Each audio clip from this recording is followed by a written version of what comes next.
इतने भीड़ में इतने चाहने वाले आए हैं, ये कौन मेरा दुश्मन आया है?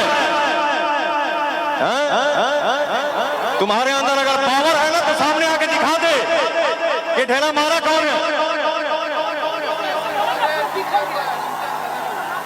छुप के वार मत करो, भाई लाखों की संख्या में तो पता ना चले रे कहां का है भाई, इतने चाहने वाले हैं। तोरा एक ढेला मारने से पवन रुके जा सके, पवन को कोई रोका है? क्यों रोकी रे? पवन को कौन रोकेगा? तूफान को कोई रोक नहीं सकता है उसके सिवा। माता पिता गुरु भगवान का आशीर्वाद शरीर पर रहना चाहिए, ऑडियंस का दुलार प्यार रहना चाहिए, बाकी का रे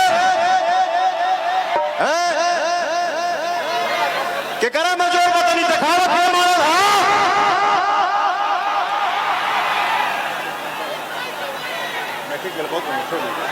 बताइए हद होता है, मैं बोलता नहीं हूँ यार, चुप ही रहता हूँ। उतना ही खोदो जितना अच्छा लगे, ये खुशी सबसे देखा जाएगा। कलाकार को प्यार करने वाला लाखों की संख्या में आया है, एक दुश्मन आके बताइए कार्यक्रम को खराब कर दिया बेहुदा।